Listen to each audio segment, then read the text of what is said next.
మాట్లాడడం కానీ పదే పదే చెప్పడం కానీ చేయట్లేదు. నిశ్శబ్దంగా మాటలు కాదు చేతల్లో చూపించాలనే సిద్ధాంతాన్ని నమ్మాం కాబట్టి నిశ్శబ్దంగా అనారోగ్యం బాగా ప్రతి ఒక్కరి పాపుతూ ఒక ఆరోగ్య ఆంధ్రప్రదేశ్ నిర్మించే దిశగా కూడా ప్రయత్నం చేస్తాం.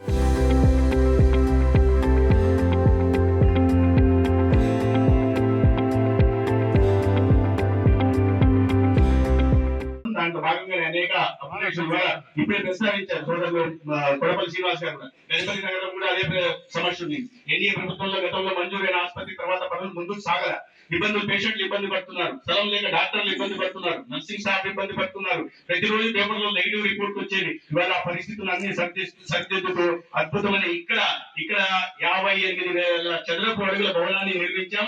గణపతి నగరంలో 63,000 చదరపు అడుగుల భవనాన్ని కూడా కొత్త భవనాన్ని నిర్మించాం. దానికి తగిన విధంగా డాక్టర్లను కూడా అందుబాటులో తీసుకొచ్చాం. ఇవాళ నాకు వచ్చిన తర్వాత అడిగాను, ఎంతమంది డాక్టర్లు ఉండాల్సిన డాక్టర్లు 24 మందిలో స్పెషాలిటీస్ ఉన్నాయో కలెక్టర్ గారు చెప్పారు. ఎంతమంది డాక్టర్లు ఉన్నారంటే 4 డాక్టర్లు లేరని చెప్పారు. దానికి నేను మొన్న ఇటీవలే ఒక నెల క్రితం 2 సీనియర్ ప్రెసిడెంట్స్ ని అనెస్థీషియాలో అదేవిధంగా గైనకాలజీలో కాలేజీలో సీనియర్ ప్రెసిడెంట్స్ ని పంపడం జరిగింది.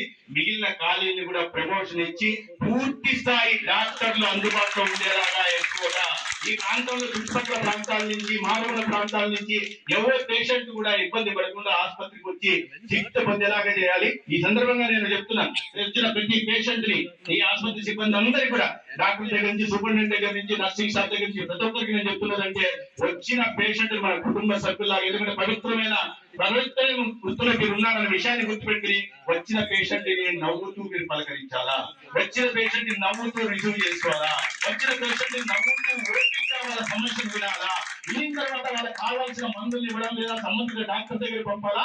చివరిగా మీ వ్యవహార శైలి ఏ రకంగా ఉండాలంటే ఆ వెళ్తున్న రోగి ఇబ్బందులతో నొప్పితో మన ఆసుపత్రికి వచ్చిన తర్వాత మీ వ్యవహార శైలి కారణంగా మీరు చూసిన విధానం కారణంగా ఈ ఆసుపత్రి నుంచి బయటకు వెళ్తున్నప్పుడు మొహం మీద చిన్నదాల మీద నవ్వుతూ వెళ్ళేలాగా వ్యవహరించకపోతే ఎటువంటి ఉదాసీనత చూపించిన ఈ ప్రభుత్వం గతంలో లాగా ఉపేక్షించదనే విషయాన్ని గుర్తుపెట్టుకోవాలా. మనం మంచిగా ఉండాలా, గౌరవం తీసుకోవాలా, మన వృత్తికి గౌరవం తేవాలా, మన ప్రభుత్వానికి గౌరవం తేవాలా. చివరికి మనం ఏ కోసం ఉన్నామో మన సామాజిక బాధ్యత కానీ ఉద్యోగ ధర్మం కాబట్టి ప్రజలు ట్యాక్స్ దగ్గర నుంచి మనకు ఉద్యోగాలు వచ్చే వాటి నుంచి మనం జీతాలు తీసుకుంటాం కాబట్టి ఆ ఉద్యోగ ధర్మాన్ని మిగతా వాటి కన్నా చాలా కష్టమైన ఇది.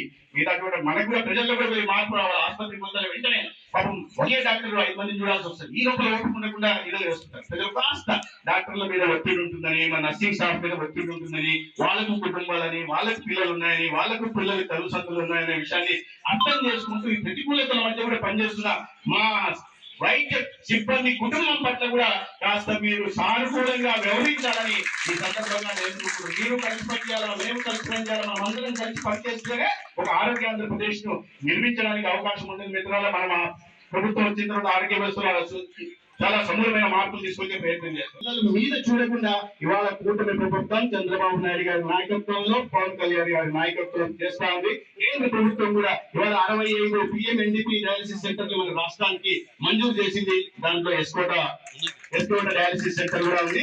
రెండోది సీతంపేట సీతంపేట డయాలసిస్ సెంటర్ కూడా ఉంది. ఇక్కడ మీరు చూస్తే ఈ డయాలసిస్ 2023-24 అంటే మనం ప్రభుత్వంలోకి రాకముందు ఆ ఆర్థిక సంవత్సరంలో చూస్తే 13,38,000 సెషన్లు జరిగాయి. 13,38,000 సెషన్లు. మనం అధికారంలోకి వచ్చిన మొదటి సంవత్సరంలో 24-25 సంవత్సరానికి అది 15,056 సెషన్లు, అంటే 2,20,000 సెషన్లను మనం కేవలం ఒక్క సంవత్సరంలో పెంచగలిగాం. ఇప్పటికే 12 లక్షల సెషన్లు ఈ ఆర్థిక సంవత్సరం జరిగింది. ఇంకా డిసెంబర్ దాకా 12,10,000 సెషన్లు జరిగాయి. ఇంకా రాబోయే దీంట్లో మళ్ళీ ఇప్పుడు పెరుగుతాయంటే 16 లక్షల సెషన్లు. అంటే ఈ డయాలిసిస్ కారణంగా ఇబ్బంది పడుతున్నా వారిని ఆదుకోవడం కోసం ఈ ప్రభుత్వం చూపిస్తున్న చిత్తశుద్ధిని సందర్భంగా అర్థం చేసుకోవాల్సిందిగా నేను కోరుతున్నా. Local to global news at your finger tips. మీ చేతిలో ఒక ఆయుధం. Download raw TV app.